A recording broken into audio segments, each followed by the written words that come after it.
Welcome to Behind the Muscle podcast. Today's guest is an NPC bodybuilder. Today's guest is Felix Norman. Felix, welcome to the podcast, my man. Hey, thank you for having me. Yeah, for sure. So super excited to chop it up with you, Felix. I know you're less than 6 weeks out from North American, so we're going to kind of get into that later on. But the first question I kind of want to start our conversation off with is, who are a few of your favorite bodybuilders of all time? So favorite bodybuilders for me, it's going to be anything on the extremes. So as far as training style, like Dorian Yates, Branch Warren, Ronnie Coleman, any of those kind of extreme philosophies, I love those guys. So those, Jay Cutler for his insane consistency and day in and day out, the way he did it for so many years. Dennis Wolf, big fan of Dennis Wolf, Marcus Rule, just, whether it's the size or the training style, I like the extremes. Love it, man. All right. Let us know, Felix, if you don't mind, at what age did you start lifting weights? And then why did you start lifting weights at that specific age? So basically two phases. I started kind of lifting weights just for fun at like 14. My parents would drop us off at the YMCA to get us out of the house and get us doing stuff, swimming, basketball, lifting weights. So there was that. It got more into like a big part of my life, probably at 16, 17, just training with the wrestlers, the football players in high school. I never played any of those sports. I just liked being in the gym with those guys because I could keep up with them there, whereas on the field, probably not so much. Got it, man. All right. So I like to use that last question just to kind of transition into my guests, backstory, upbringing, childhood a little bit. So talk to us for a few minutes, Felix, if you don't mind, about like where you grew up. What were you like when you're younger? Talk about, parents, maybe some other coaches, teachers, any adult positive influences in your life, anything that really shaped you in those younger years up to about high school. And then once we get up to high school, I've got some other questions to follow up. Okay, sure. So I was born and raised in Minneapolis, Minnesota. I live in the Nashville area now, but I grew up in Minneapolis. Very active kid, very like, because I was born in 93, I was kind of that tail end last generation where we grew up outside, stayed out till the lights came on, that kind of stuff. Not a lot of video games growing up. My parents were not big on video games. We didn't have cable TV, nothing. So my upbringing was a lot of outside activities, a lot of swimming, a lot of snowboarding, sports, just very much physical activity. I was more of a quiet kid, so I always liked doing these sports activities, whatever, with a couple friends or my brother or whatever, but never really got into team sports or anything. I was always a little bit more of a loner, a little more shy, introverted. So,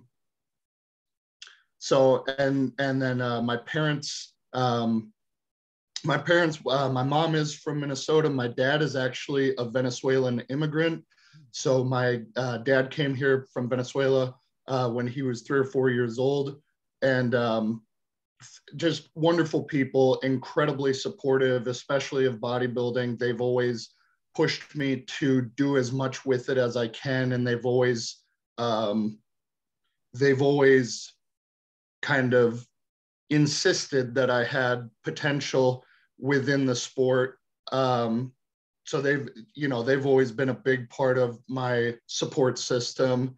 And then also a little brother. I mean, none of them have ever missed a bodybuilding show, despite the fact that, I've competed here in Tennessee and in Arizona, around the country. They fly out to everything.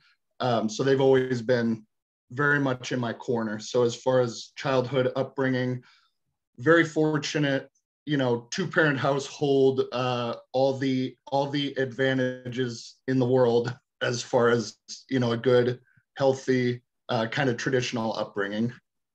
Excellent, man. Talk to us for a second about school. What were you like in school? Was that something that you enjoyed, or was it something that you just did because we all have to go to school up to a certain point? Yeah, it was definitely the latter. I was never into school. And starting in middle school, I had a lot of just anger issues, a lot of just, you know, stuff going on, angsty preteen boy type of stuff. So, you know, a lot of suspensions, a lot of detentions, that kind of stuff. I was never a really good student. You know, I in high school, I mean, I barely graduated high school. Not because it was difficult, just because I was too immature to realize the importance of any of it. So I was, you know, I was always not a very good student. I just did the bare minimum to kind of get by. Yeah, it's just, yeah, it was just always something I just went to because I had to go to it and get through it. So obviously with that background, no college degree, no college, you know, no college education. I was done after high school. Right. Now, before we kind of transition into post high school talk, I want to ask you, like your work ethic, right? If you're going to be a top level bodybuilder, for the most part, those athletes have, you know, incredible work ethics. Yeah. Was that something that your parents kind of instilled in you, or do you feel like your personal work ethic, Felix, is something that was just kind of innate, that you were born with it? How did you kind of acquire your work ethic, if you did acquire it, or again, is it something that you feel like it was just given to you or innate within you? Yeah. So I will say the work ethic I have for bodybuilding, it's kind of the first thing I ever had a real work ethic and discipline for. I never had any real discipline in any other parts of my life. Again, not good with school, stuff like that. But the work ethic that I did find within myself to pursue bodybuilding, that definitely comes from my parents. I mean, my dad is an incredible musician, and so he has extreme discipline when it comes to music practice, learning what he has to learn. He's very disciplined in that. My mother is, you know, a workaholic, and I mean that in a good way. She's a workhorse. You know, she was valedictorian in high school, graduated at the top of college. I mean, just very, very hardworking people. They're, you know, my parents are the kind of people that, like, resting on the couch gives them anxiety. So I did learn that from them. When I found something worth putting work into, it was definitely learned from them. Love it, man. Now I'm really curious, if you don't mind sharing with us, Felix, how did your parents meet? Because it sounds like they have different unique backgrounds. How did they meet? So if I'm not mistaken, I believe my mother went to a show that my dad was performing, because my dad used to play in bands. He did some touring here and there, you know. So I believe she went to one of his shows somewhere in Minnesota, and I think he asked her out and she rejected him, and she said she wasn't interested. And I think he actually tried once or twice more. I think he actually even went to her work. She's a nurse, and so she works in a hospital. And I think, if I'm not mistaken, he actually went to her work and kind of tried again. And she finally gave in and gave him a chance. And they've been married for 31 years now. Love that, man. Talk about discipline and persistence to go after somebody, huh?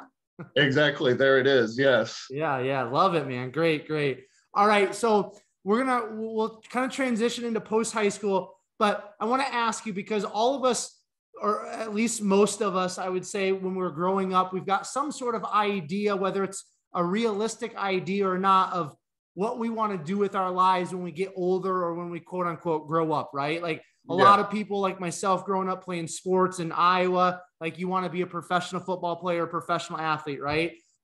Did you have any thoughts as you were younger and maybe even getting into high school? Did you have any thoughts about what you wanted to do career-wise, or what you wanted to do when you grew up or graduated high school? And if so, what were those? And then once you graduated, kind of just talk about how life unfolded for you, Felix. Yeah. So I really, honestly, other than like, you know, as a younger child having the, you know, whatever most kids have for an idea of what they want to do, you know, they want to be a doctor or something like that. I'm sure I had those, but like, as far as like in high school, like serious thoughts of what I wanted to do with my life, I really had no idea. It didn't even occur to me. I did not have a plan.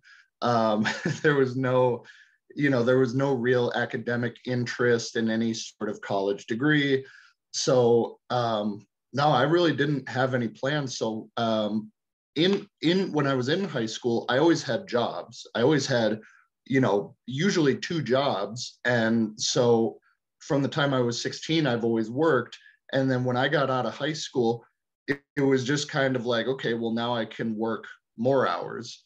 And so, I mean, you know, I did the typical thing that new bodybuilders do. I worked at GNC. I managed a GNC for a little bit, you know, worked at gyms and stuff like that. So just very much the young bodybuilder's resume of, you know, where you work when all you care about is bodybuilding. Wow. So yeah, that was about it. There was no, I mean, it gives me anxiety to think about now that I really had no plan back then at all. But also now, once we start transitioning into the bodybuilding talk, it's just, it's amazing how, you know, life unfolds for some of us. And I've talked about this, Felix, with some of the other guests on the podcast. And I'm curious to kind of get your perspective before we really dive into bodybuilding talk. You know, from my perspective, I feel like bodybuilding chooses people as opposed to people choosing bodybuilding. And the reason why I believe that is because of my own personal story and so many of the stories on this podcast of professional, you know, bodybuilders and top level coaches and top level NPC athletes. There's always like somebody or something, usually in the younger years, that just sparks this interest into bodybuilding, because even though bodybuilding's popularity has exploded over the last 10 years, it's still very niche, and it's still very underground, and it's not on ESPN. You're not getting paid millions of dollars. People aren't, you know, going to college to be a bodybuilder. So right. I just really feel passionately about the fact that bodybuilding really does choose us as opposed to us choosing bodybuilding. What say you on that? What's your perspective? So I get what you're saying. I mean, I can agree with that, because like I said, when I was in high school, I was working out with, you know, the football players and the wrestlers, and we were all doing, you know, basically bodybuilding style workouts and splits and everything. And those guys all used it as a means to their sport, as a tool. Whereas with me, it was like, there was something about it where I didn't care about applying it to anything else. I just wanted to do that. And so it did kind of choose me in that sense, and that everyone else was like bodybuilding, like, no, we're just working out, you know. But for me, it was a much bigger deal. Kind of from day one, I felt very comfortable in the gym where I didn't feel comfortable other places. And I remember actually, like, before I got serious about weightlifting, going through the grocery store with my mother. And back when they had the magazine racks in the grocery stores, and I'd see like Muscular Development or Flex, and you'd see these like sometimes like the black and white cover photos, and it just looked so unreal. and everyone else, like my mom or my brother, would be like, that's disgusting. Like that's crazy to look like that. And I was like, no, this is like the coolest thing ever. And no one else around me thought so. So I definitely get what you're saying, where like it just latches on to some people. And for those of us that it latches onto, it's a lifelong obsession, you know, and there's no, there doesn't feel like a choice. I don't feel like I can choose to not compete in bodybuilding or be a bodybuilder. I feel like it is something that I have to do. So I see what you're saying, that it kind of chooses some people, and other people are just never fazed by it. They never, you know, it never occurs to them. Right. So I get what you're saying. Yeah. So it's just always interesting to have that talk. Now let's kind of transition then into all things bodybuilding. So you start kind of lifting weights at a younger age at the Y, then you get a little bit more serious working out with some of the athletes at your school in high school. Now, when did you really get exposed to bodybuilding, and when did you really start to say, okay, this is something that I like, this is something that I want to pursue? Like what age? And then why don't you just kind of start unpacking, you know, your transition into like legit bodybuilding? Sure. So in high school, the one sport I did do was springboard diving, like swimming and diving. So I was a springboard diver in high school. And my coach was just a very encouraging guy, not just as a diving coach, but as just as things in general, you know, just a really good coaching figure.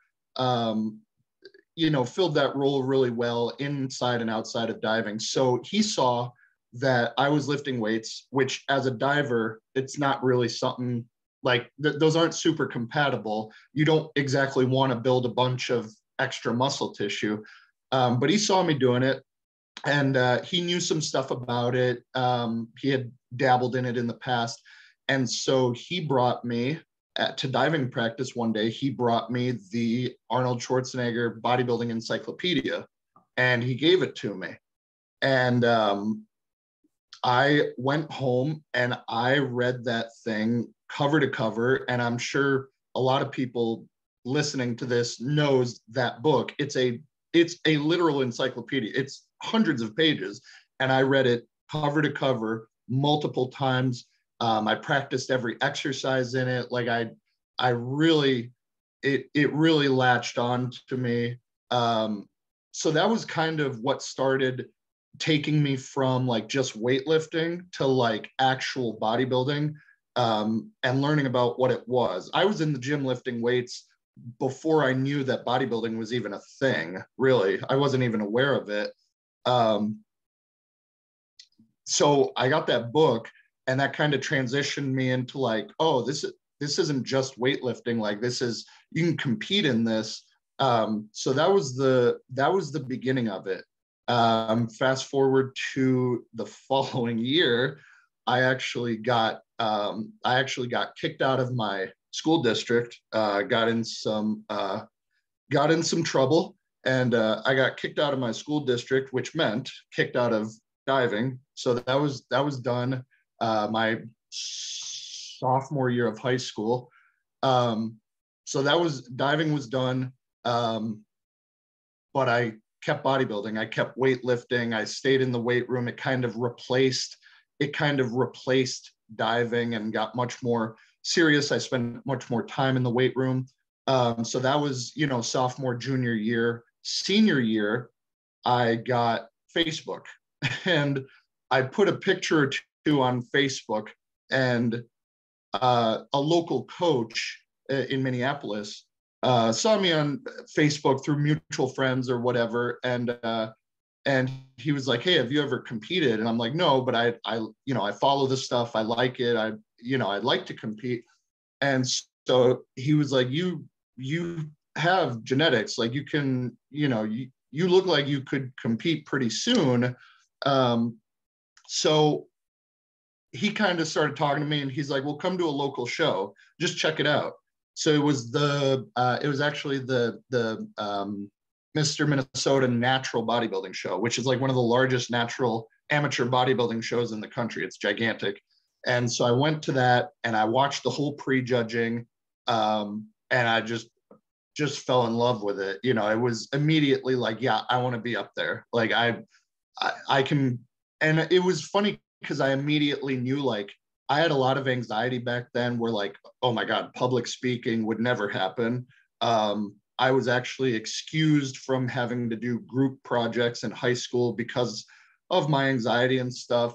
So the fact that I could look at that stage and go, yeah, I can get up there in nothing but posing trunks and be comfortable, and know that you know, that I could be comfortable with that despite all my anxiety. It was like, okay, that's what I want to do.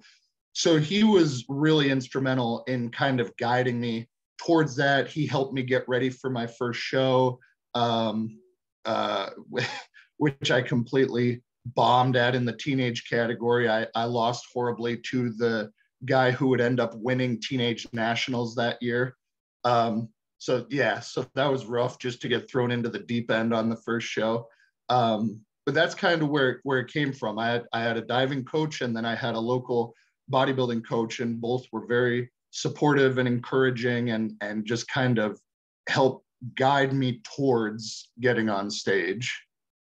Love it, man. See, like, that's kind of going back to what I said a few minutes ago. Like, there's just different people or different circumstances, situations that just bodybuilding, just it just comes in and it snags us, you know. But yeah. So you do your first show. What did you think? Even though you lost or whatever, did you really thoroughly enjoy that first experience? Why don't you talk about that first experience? Did you have any anxiety or anything? Or, like you said, once you got up on stage, was it just like kind of you were at peace and you really enjoyed it? Talk about that first experience with your competition. Yeah, so my first bodybuilding show was in 2011. So I was 18 years old. And it was I did the teenage class and the light heavyweight class. I lost the teenage class. I took, like, oh my God, like 6th or 7th out of 9 in the light heavyweight. So I just got obliterated. But, you know, 18 years old, I didn't have any huge expectations of, like, I'm going to go in and win this show. Like, I think I went into it with a very realistic mindset of, like, I'm brand new to this. Some of these guys have done this for a long time. I'm 18 years old. So I didn't have any, like, big expectations. So getting beat and, you know, taking that lesson was, it did not sting because I kind of expected it, but it was like, you have to jump in at some point. You know, you whether you're fully ready or not, you have to jump in at some point. And so when I was up there, I was uncomfortable in the sense that it was brand new to me. So, like, I think I hit an incorrect pose during prejudging. Like, I messed up the order in my head and whatnot. Just, you know, this stuff a lot of guys go through their first show. But as far as the anxiety, like, no, I felt really comfortable up there. I loved it from the get-go. It was fun. It was, you know, just exciting. And, you know, as soon as I got off stage, I was like, yeah, I'm for sure going to keep doing this. Like, it was not a question in my mind that, like, we're about to be doing this for a long time. Excellent, man. Now, that first competition, was that like a natural competition, or was that NPC right away? So it was NPC. It was the NPC Gopher State Classic in Minnesota, which I don't think is around anymore. It was an NPC show at of course, being 18 years old, I did it naturally. But yeah, I've only competed in the NPC. That's all I've ever competed in. Very cool. Now let's talk about kind of the evolution then, Felix, of your bodybuilding. So you have your first competition. You had a coach that helped you out. Why don't you just, and that was 2011. So that's over 10 years ago. Why don't you just kind of touch on your competition history and maybe talk about some of the highlights? I mean, I know last year you got third at the USA's, which that's an amazing accomplishment. But from after that first show, just talk about the evolution of your bodybuilding in terms of competing. Sure. So that was 2011. Next show I did was 2012, which would have been which was the NPC North Star again in Minnesota. So then I was 19 years old, and I ended up winning the teenage category. So there was some good progress there. I was still a light heavyweight, and I think I got third place out of like 8 or 9 in the light heavyweight. So it was, you know, in 1 year, it was a real improvement. You know, I think I added 15 pounds of stage weight between those years. So it was a huge improvement. And it was, to win that teenage category was like, okay, we're moving in the right direction. I can do something with this. And so that was the North Star in 2012. 2013 was my next show, which was the Iron Viking up in Duluth, Minnesota. And I was 20 and I won the heavyweights, and I lost the overall by 1 point. So I lost the overall by 1 point, deservedly. The other guy deserved it. But again, it was like there was progress. I was getting closer. Like it was very encouraging. So that was 2013. Then there was a series of unfortunate events, I guess. I don't know, a lot of things going on. So I did not compete between 2013 and last year. So I was out for 8 years. Everything from a pretty bad pec injury, pretty bad knee injury. Probably the biggest thing was a real drinking problem for some years. I mean, it really got pretty bad for some years. So competing was not even I was not in the right state of mind to compete, not physically, you know, able to do what I needed to do to compete. So there was that for a few years. 2016, I moved down here to Nashville with my wife. We got married in 2015. We moved down here in 2016. And again, because I had no real plans, I had no college education, I came down here with a job. That company closed 6 months after we got down here. So holiday season, 2016, I didn't have a job, scrambling. And so I got a new job, not making enough money. And I've got a wife and 2 stepdaughters to help support and whatnot. So from 2016 for a few years on, it was just a matter of, we can't afford bodybuilding. I mean, we can't afford it. It wasn't even, I mean, it was not even possible. You know, we had months where after we paid our rent, we had $2 in our checking account for the next week. Yeah. So it was, you know, there was a real struggle for a few years. And it was maddening because, you know, with bodybuilding, every year, you know, really counts. And there's, you know, we're not progressing when we're 50 years old. It's a very finite amount of time to make that progress and to build what you need to build. And so I watched the years go by while I was working on, you know, making more money and providing for my family and, you know, focusing on those priorities that had to be met before bodybuilding.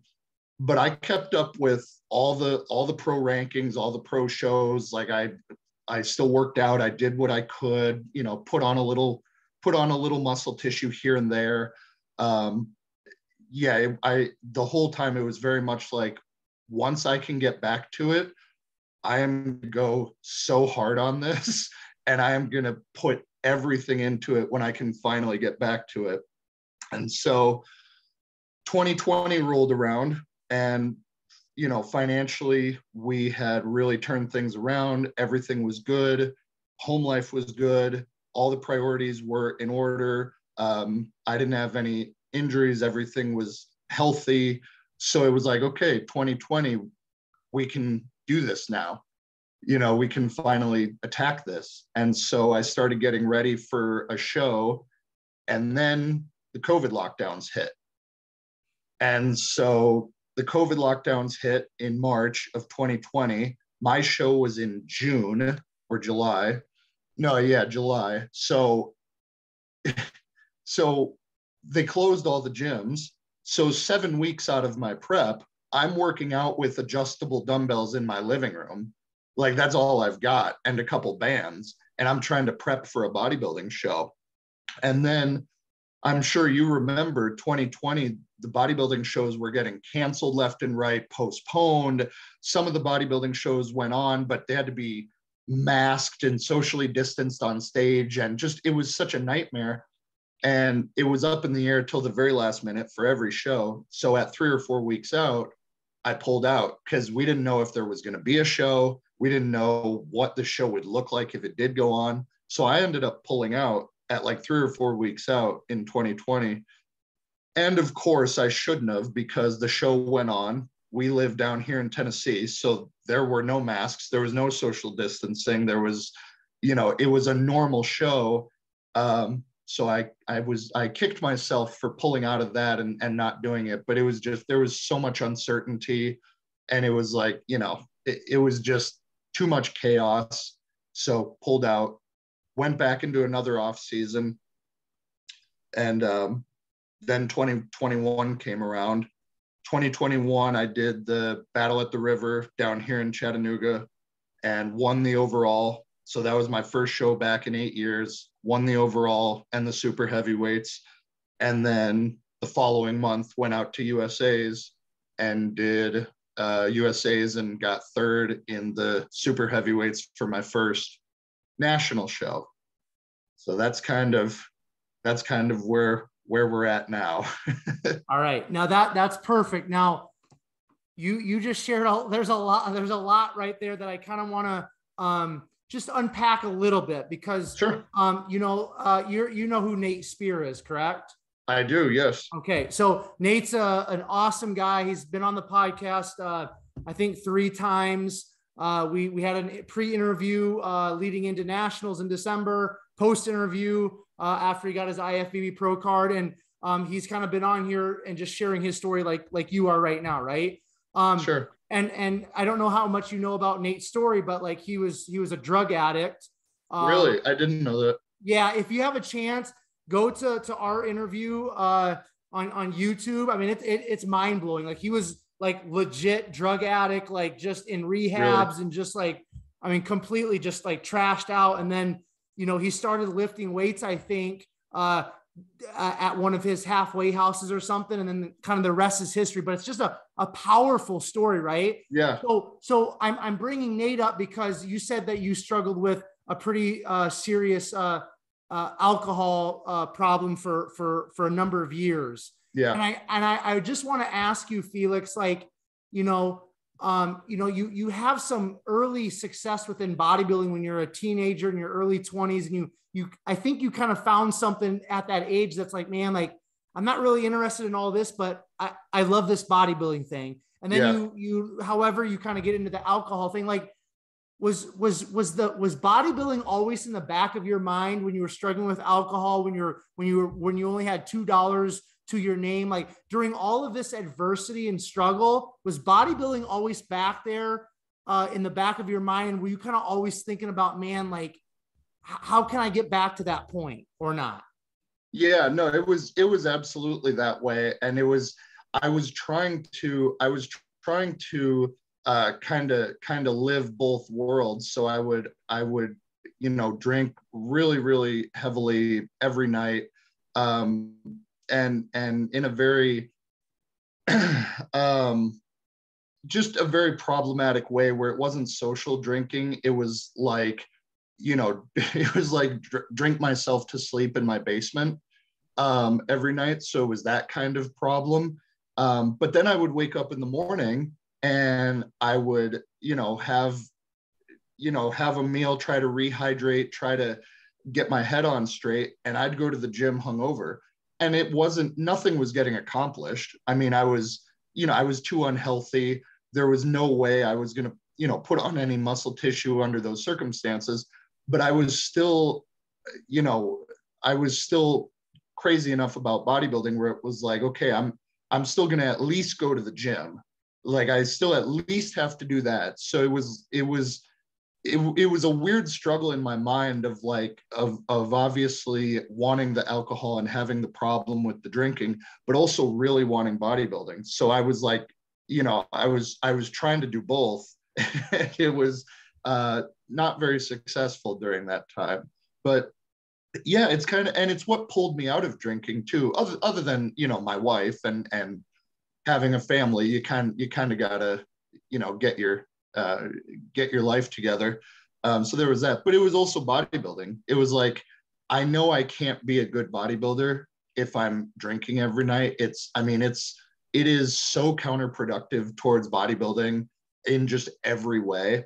And so there was that thought of like, if I can put it down, if I can stop, if I can, stop the drinking, I have something to go to. Like, I have something to chase to kind of give me a reason to not drink. And so bodybuilding definitely helped eventually pull me out of it, because I had that thing that I wanted to do instead of just, having to try to get sober and put down the alcohol and be like, well, but I don't have anything to do with my life. Like, I have nothing to look forward to. I was lucky enough where I had bodybuilding to look forward to.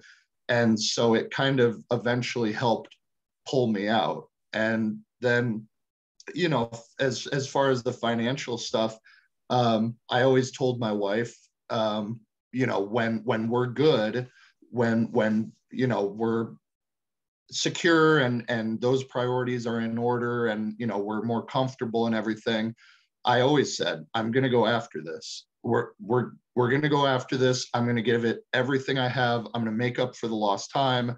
And, she was always very supportive of it.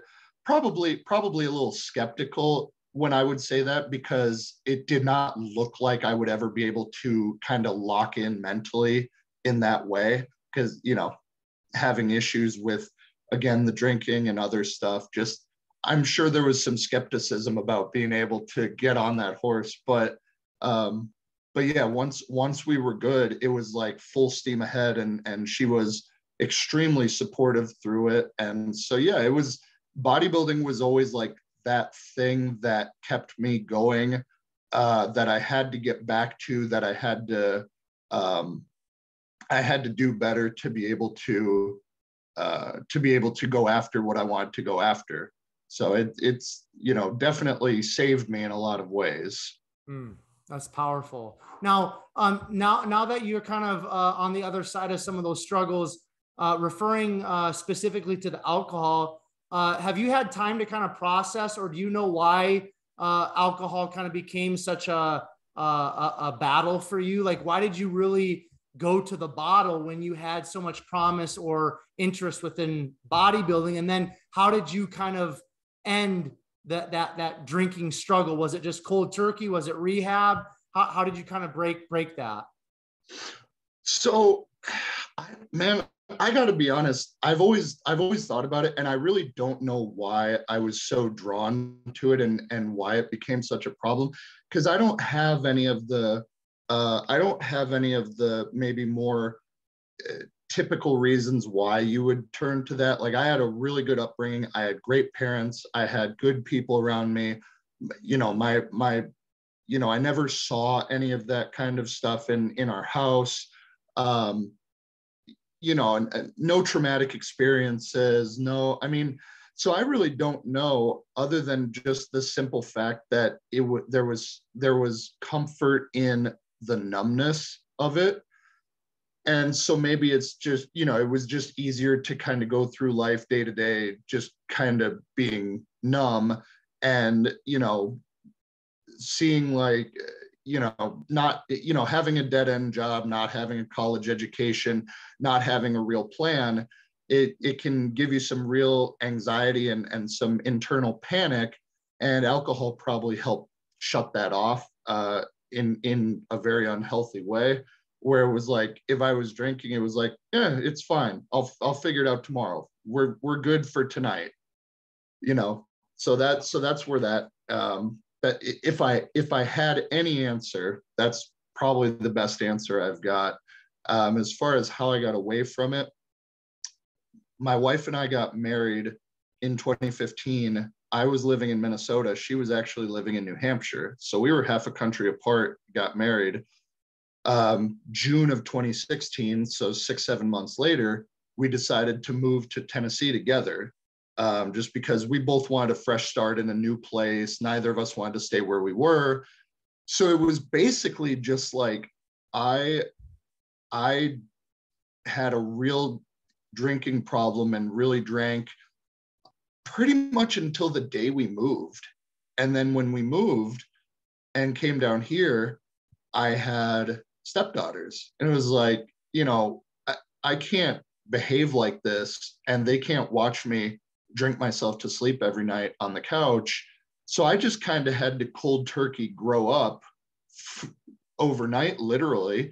And I still struggled with it. It was not like a cold turkey and I never went back to it. I still struggled with it, but I was able to keep it under control enough where I could start, building my life with my wife and in our new place. And, so I got control of it enough for the time being. And then after that, over time, just kind of as our finances got better, as our living situation got better, and bodybuilding became more and more of a possibility, the drinking came down and down, So it just kind of, as I was able to pick bodybuilding back up full steam, that was kind of the last straw that finally got rid of the drinking once and for all, Yeah. Awesome, man. And I really appreciate you, Felix, touching on that and open up a little bit, man. Cause that's why I love the podcast and having all of you amazing athletes and coaches come on, is because we all have a story, right? And yeah, that's why the name of the podcast is Behind the Muscle, because we see all of you guys on Instagram, and we all have people we look up to, and all the bodybuilders and the coaches, like, wow. And we have to remember, like, first of all, social media is a highlight reel. And second of all, we all have struggles, man. We all have issues, no matter how amazing of a physique you have, whether you're an IFBB pro or, making millions of dollars, or if you have $2 to your name. Like, we're part of humanity. A part of the human experience on this earth is struggle. And so thank you for sharing some of that, man, because I know that's the type of stuff that people can relate to. And that's the type of stuff from people's stories that's really going to impact other people, because we're all going through things, man. So let's get really deep into bodybuilding as we finish up our conversation. Now, I saw in one of your posts back after USA's that you tagged Austin Stout in that post. Is he still your coach to this day? Austin is my coach. I reached out to him in 2020 when I thought I was going to get back on stage. I reached out to him in 2020 because Austin Stout puts out a crazy amount of free content, educational content, very nitty-gritty stuff that I will never be smart enough to understand. But he's one of those guys that's just kind of got that genius mind for all things bodybuilding and health and physiology, all that. I mean, he's a brilliant guy. But what I liked about him was he has all those book smarts. He has all the intelligence on paper, but he also is just a big advocate of just hard ass painful training. And if you watch videos of him training, the intensity is through the roof, the effort is through the roof. So I really liked the blend of book smarts and intelligence, but also just old school, just, trained to death in the gym. And so I reached out to him in 2020, and we started prepping for that show that I eventually pulled out of. And I've been working with him ever since. So now we've done, we're going on this is our third prep together. Technically, we've done 2 off seasons together. He's the only like real coach I've ever had. I mean, I had, like I said, for my first shows, I had a local coach, but not like a legit bodybuilding prep coach, and that's not a knock, because the person I'm talking about, who I'm still friends with to this day, would agree with that statement. But Austin Stout is the only like real legit high level coach I've ever had, and he's just absolutely phenomenal. That's excellent, man. Because I've never heard of him, and that's what is cool, is that, man, there are so many legit, genuinely awesome coaches out there that nobody's ever heard of. They're just kind of in the background. They don't have the biggest social media following, yada yada yada, and they're out there. And I've had some of them on the podcast, and that's what I love. And I also love, somebody like you don't have the biggest following on Instagram, but I know you're putting in the work, and it's really cool. So let's I want to ask you, man, you said that, you came back after this like 8-year layoff or whatever, going through all the stuff you went through. You came back, in your first competition, you won the overall. Is that correct? Yep, that's right. Okay. Now tell me about, in terms of just your feelings, your emotions, and just what you felt when you came back after 8 years off and you won your first competition. You won the overall. It qualified you to compete nationally. I mean, what was that like? Some redemption? Like, talk about that experience, because that had to feel really good, man. Yeah, it was surreal, because again, I always go into these things with somewhat low expectations of myself. I am my own biggest critic. And so I went into it, feeling somewhat confident, because I figured, when I did my last show in 2013, I was 208 pounds. And then this show, 8 years later, I'm 238 pounds. So it's like, I know I'm going to be a lot better than I've ever been. But I also knew 8 years away, and I don't care what anybody says, bodybuilding right now is crazy competitive. I mean, even at the amateur level, it has really gotten incredibly competitive. And so I didn't really know what to expect in terms of the competition. I didn't really know who was going to be there. I didn't pay much attention on social media. And so I went and there was some good competition. And I remember after prejudging, I knew I won the super heavyweights after prejudging. You can kind of tell based on how they judge, who they move around, so I knew that. But I was looking towards the overall, because I told myself going into it, I will not get on a national stage unless I win an overall. I did not feel it was enough to win my class. So that was my requirement for myself. I had to win the overall. So that's what I was looking at. And there was a light heavyweight who's a friend of mine, Ben Smith, and he's just freaky thick for a light heavyweight. And I remember after prejudging, I was like, okay, super heavies are fine, but I was like, man, this guy is this guy is thick. This guy is hard. He's shredded.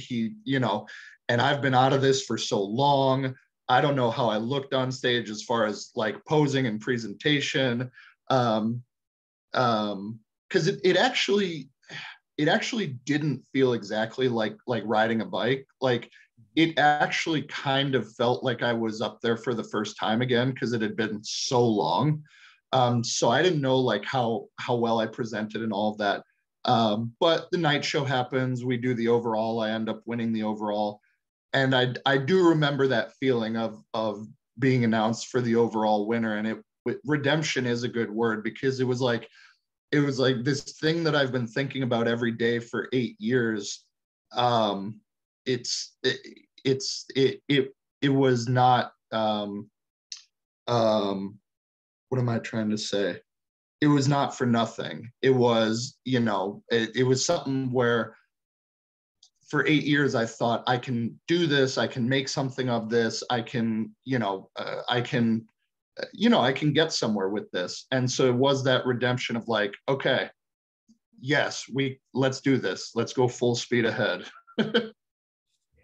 That's beautiful, man. Now, then that solidified your qualification to compete, on the national level. You got the overall, so then you're like, all right, I'm gonna go compete. Third at USA's last year. Now, that's pretty incredible. Why don't you talk about the feelings, the emotions, and that experience? Because from a post that I read, they actually had you, in the middle for the first callouts for a while. Is that correct? Yeah. For an entire round of posing at Prejudging, I was dead center. So talk about that. Talk about your first national competition, 8-year layoff, third place at USA's. You missed a pro card by 2 spots. Why don't you just discuss last year's USA's, and then we're going to kind of start talking about North Americans and how this prep's been. Sure. So USA's was the most fun I've ever had at any of my shows I've done. It's my favorite show I've ever done.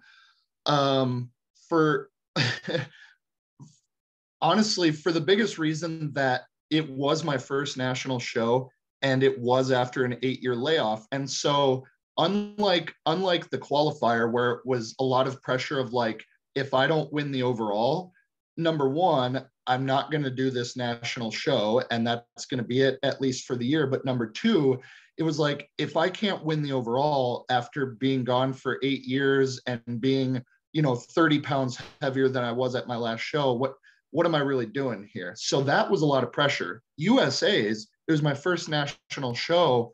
There was no pressure. It was just like, how do I stack up? Do I belong here?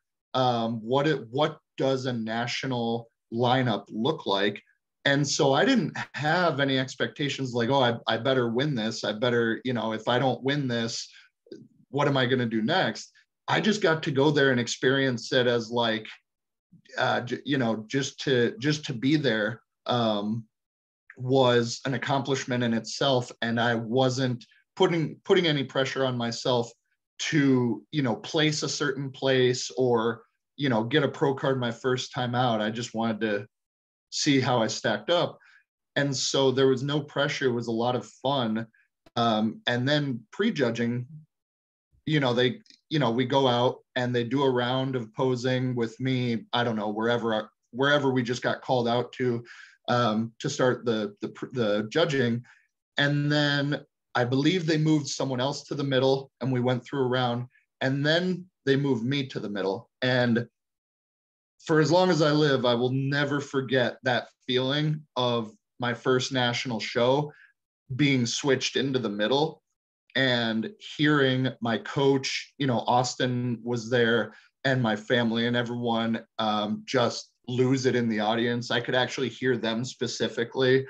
So I will never forget that experience, because again, still being in the center of the call out and, being judged in the center, it was still no pressure, because it was like, well, this is way beyond what I expected anyway. So, this is a complete win no matter what happens as far as the placings. And so it was just a purely exciting feeling with none of the anxiety of like, I better get this place. It was like, no, this is way better than what I thought would happen. So it was just an amazing feeling. And again, more redemption that like after 8 years, it's like, okay, we can make something of this.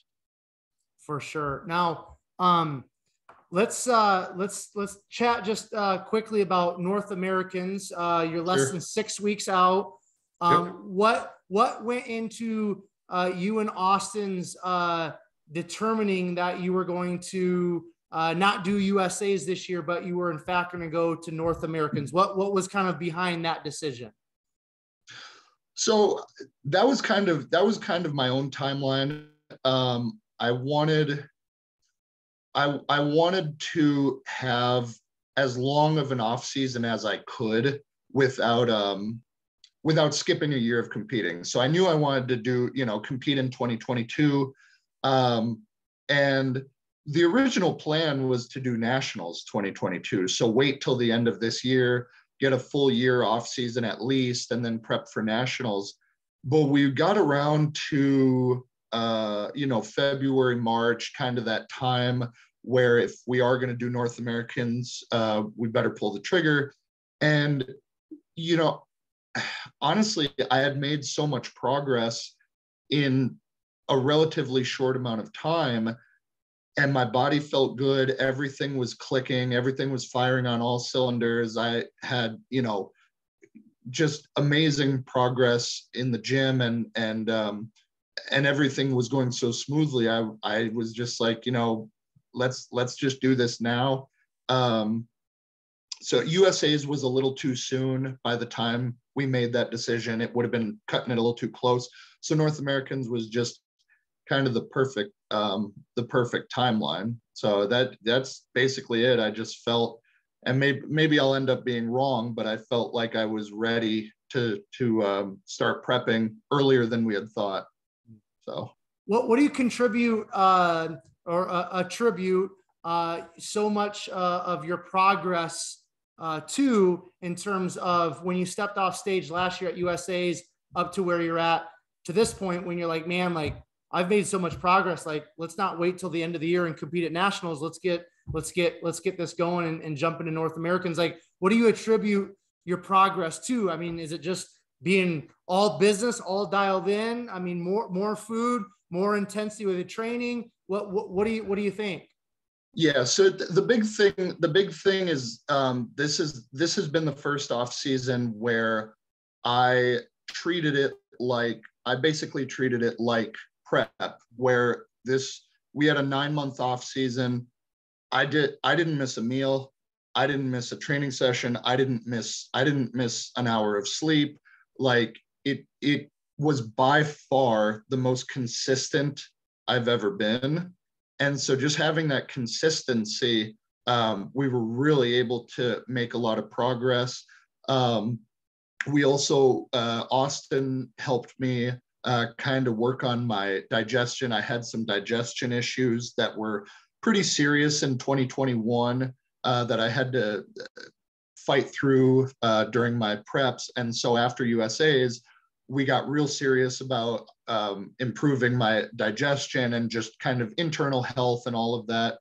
And that made a world of difference. So it's, that's again why I like a coach like Austin who advocates torture in the gym. But if I come to him with a specific issue like that, where it requires some more in-depth, detailed knowledge, he's right on top of it. He knows everything. And so that was huge, being able to fix my digestion issues. We were able to eat way more food, stay leaner. And then the other big thing was I started training at Carbon Culture down here in Franklin, Tennessee. And I started training with Marc Lobliner, who I'm sure a lot of people listening to this know. Marc has been in the game forever. He's a big name in the bodybuilding industry, and he's become a very close friend of mine.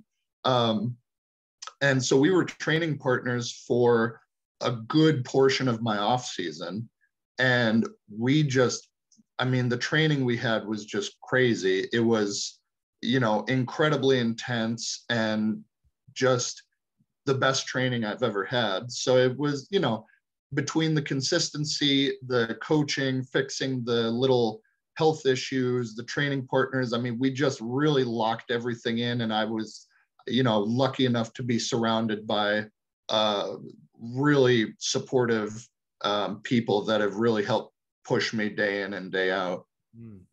Yeah, Marc is a unique character. He's actually been on the podcast. He was so kind to take some time out of his super crazy busy schedule. Oh my God. Jump on the podcast. And I just thankful. You know what I mean? Yeah. I have never seen anyone with more of a work ethic than Marc. I mean, it is wild how much he's able to do and how hard he works and how many things he's doing every day. I mean, it's very motivating for me to see someone like that and what he can accomplish in one day, you know, and what he can make fit in his schedule while training like an animal. I mean, you know, Marc trains like an animal. So yeah, it's just real good energy and real good people to be around, you know. What's it like training there at Carbon Culture? That's one of Brandon Curry's gyms, correct? Yeah, yep. I train out of the one in Franklin. He's usually at the one over in Murfreesboro. So our paths have not crossed in the gym, but yeah, it's the same gym. Yep. Is it pretty awesome having a bodybuilding gym, you know, kind of in your backyard to train at? What's it like training there? Is there a pretty strong bodybuilding culture or not necessarily? Yeah, it's very much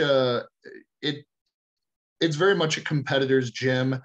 You know, it's fully equipped with all the best, you know, arsenal strength and all that kind of stuff. So it is very much a bodybuilder's gym. There's non-competitors that go there, but yeah, I mean, we've got several IFBB pros training out of there, top national level people. So it is a really good atmosphere. And they recently just bought out another gym across the street, which is just a gigantic facility that they're working on turning into just a bodybuilding mecca destination.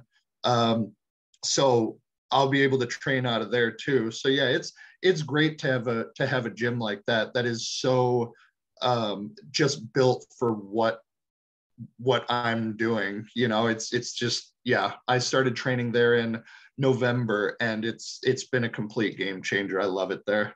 Excellent. All right. So Felix, we're going to start wrapping things up here. I do want to ask you something you said. You mentioned some digestive issues, and I'm very curious to kind of learn more about that in terms of what you were struggling with, how you guys kind of fixed it or overcame that. Because the more I listen to bodybuilders talk through podcasts and different interviews, like a lot of them don't talk about digestive issues, but I hear just them maybe allude to it. Even James Flex Lewis the other day, I was listening to him on an interview with Ron from Muscular Development. He said the number one reason why he had to step away from bodybuilding was stomach issues, digestive issues. Really? Obviously there's family stuff, but he said the number one reason is he was having so many digestive issues. He'd gone to a couple specialists. They couldn't figure it out. And that was the number one reason why Flex Lewis had to walk away from bodybuilding. Sure. So I want you to share this because I feel like this will be valuable information for people watching, listening to this that maybe struggle with that, including myself. What digestive issues did you kind of struggle with, and what were some steps that you guys took to kind of overcome them?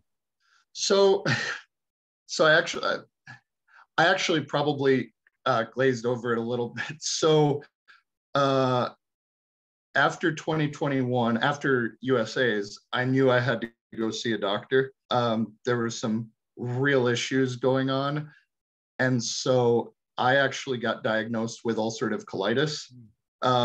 So without getting too graphic, basically for the prep for USA's and the qualifier in 2021, basically for about 3 months, you know, every time I would use the restroom, we're talking about pools of blood, 10 times a day, you know, just very, very severe, led to basically I was anemic, losing so much blood. I couldn't digest anything.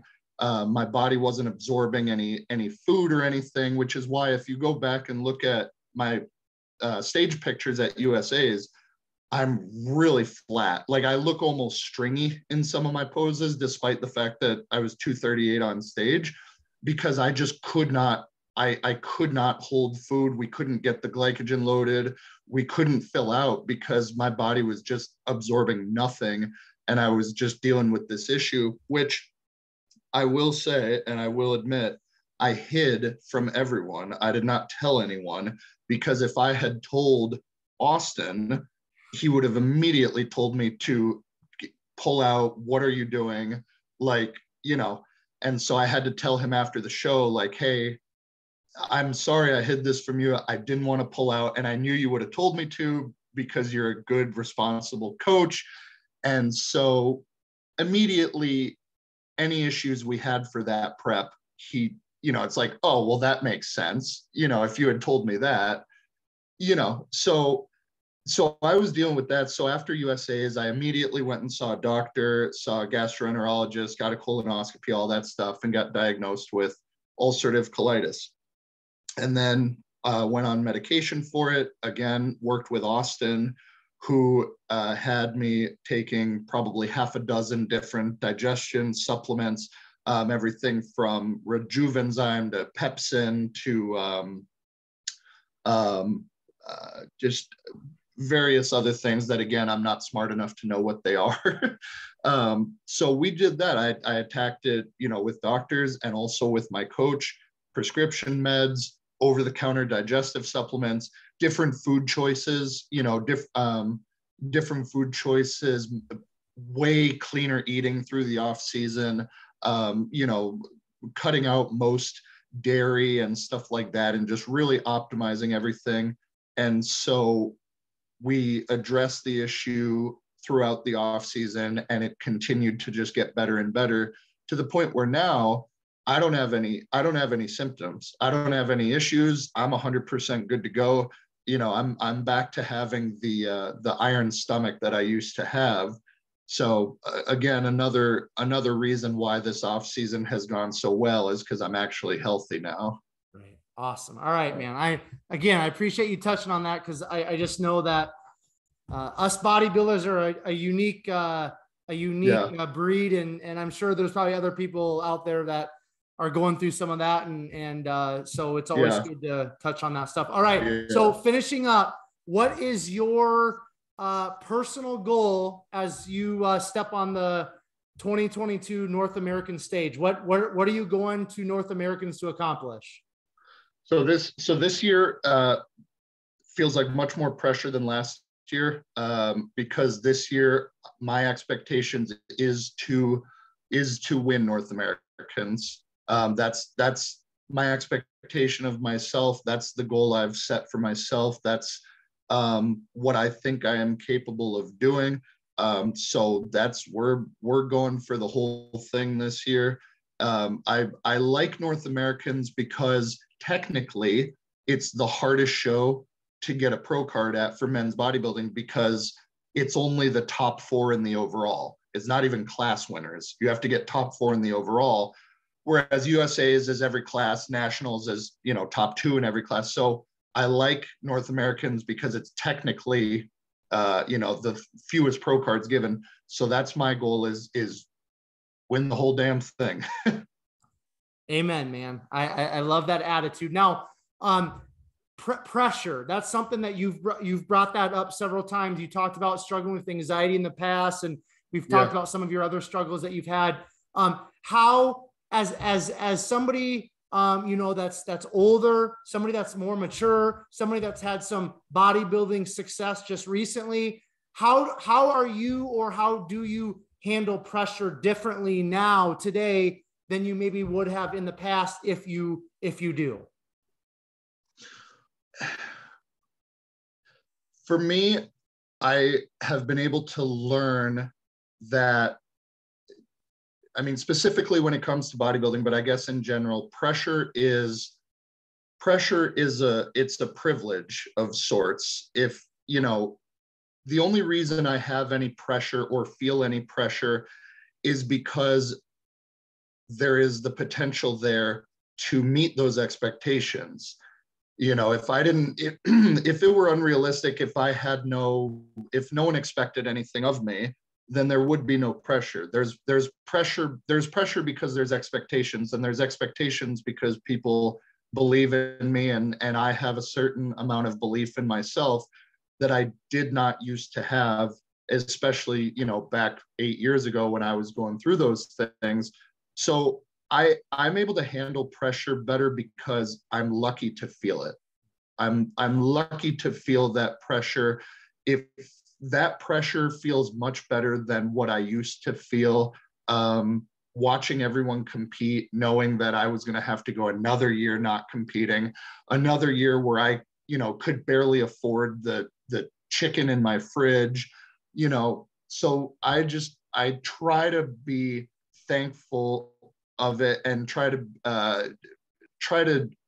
look at it from the perspective of it's a good thing. It does still cause some anxiety, you know, because you picture like if going to North Americans, you're going to know right away kind of where you're sitting at prejudging. So there is that anxiety of like, if I don't make the first call out, I already know this is done. I've missed my mark and all that. So there's that anxiety, but it's a healthy anxiety. And I use it as a motivator, just in the sense that the harder I work, the less likely I am to fail. And so that's all I can do to mitigate the anxiety, is be as prepared as possible. You don't want to let the anxiety affect your work ethic or make you question yourself, because then you will get a lower placing, and then there's all that anxiety. It becomes a snowball effect. So I just use it as motivation. If I want to avoid as much anxiety as possible, I better look as good as possible. Yeah. You know. All right, last question, and then I'll kind of give you the floor, Felix, to close us out with any sure. Last thoughts or any final words. Ultimate bodybuilding goal. I mean, how old are you? 28, 29? 29. Okay, you're 29. They say, you know, once you get into your 30s as a bodybuilder, I mean, that's really when you can hit your stride and really, really peak. So you've got a lot of great years ahead of you. What is your ultimate bodybuilding goal? Before you're done competing, what do you want to accomplish as a competitive bodybuilder? So absolute bare minimum, obviously, is Pro Card. Absolute bare minimum. At the risk of sounding insane, the goal would be to one day step on the Olympia stage. That would be the goal. Is it a realistic goal? I have no idea. Is that crazy? Probably, but that is what I've always thought about. That's kind of the mark I've always dreamt about. I have somewhere at my parents' house, I have an old training log notebook, and on the front of it, it says Olympia 2025. And I wrote that when I was 18 years old. And so is that year going to happen? Probably not. But it's just, that's always been a thing where I want to get on that Olympia stage someday, you know. And back then I thought that would be a good year to predict. Again, will that happen? Who knows? But that is the ultimate goal in my competitive career, is I want to at least once be able to step on that Olympia stage. And you know, some people are like, you get like Nick Walker, who has the mentality of like, no, I'm going to win the Olympia like a ton of times. You have some people that have that crazy confidence and they're going to win the whole thing. I don't really have that. I can honestly say, if I am able to step on the Olympia once and get very last place, I will be happy with that the rest of my life. So will I try to go beyond that? And will I try to go as far as I possibly can? Yes. But if I had to pinpoint like what would determine a successful career, that would be it. Very cool, man. Very, very cool. Felix, first of all, man, I just want to say thank you so much for taking some time out of your busy schedule, your full day to chop it up with all of the Behind the Muscle podcast listeners and subscribers, myself. It's greatly appreciated. Now, before I do a quick outro and we're finally done with our conversation, I just want to give you the opportunity to share any final thoughts, any final words, any shout outs, anything that you kind of want to put out there before we do a quick outro here. The platform is yours, and then I'll close us out. Yeah, don't really have much to say. I mean, I've mentioned them all, but I do want to thank Austin Stout. He's an incredible coach. He's become a friend of mine. You know, we've done really good work together, and I appreciate everything he does. Marc Lobliner, for pushing me in the training sessions and being a good mentor in terms of how to make a living through bodybuilding, not just be a competitor, but how to make a good living from it and be able to just